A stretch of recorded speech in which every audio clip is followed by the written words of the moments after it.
Quirk's journey from union loyalist to whistleblower began 12 months earlier with a violent act that shocked him into action. One man is dead and another injured after a double shooting in Sydney's west. One of the men, a 45-year-old, died at the scene. The act was the murder of Hells Angels biker Steve Mitrovic. He was a former business partner of well-known crime and construction industry figure George Alex.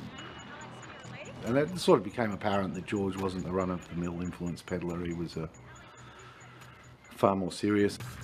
George Alex is also a significant figure in the criminal underworld and runs businesses using bikies and drug traffickers. Brian Fitzpatrick has given his life to the union movement.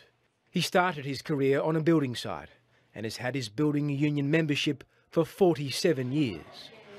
When Fitzpatrick discovered that companies owned by George Alex owed at least $500,000 in superannuation to workers on one site alone, he intervened and demanded the union take action. Then George rang me, and never time I seen the other George. He was very pissed off. We had a deal. You broke the deal. He says, you'll do as you're told. I said, what? The next call Fitzpatrick got was from a number he initially did not recognise. I picked my mobile up, it went off, I picked it up, and the words were, can I swear?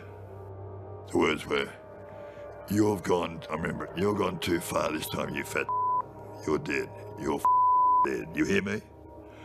I don't care how many police you got. I'm coming out there tomorrow and you're dead. Bang, it lasted 12 seconds. There have been reports of corruption, association with murderers, association with gangsters, association with terrorists, money being paid to union officials intimidating other union officials being forced out of their jobs and their careers, and the silence is deafening. Another union official, Jock Miller, watched as Quirk was treated like a pariah. As soon as he went into bat for Brian Fitzpatrick, that was the end of it. You know, they were just trying to get him out the door.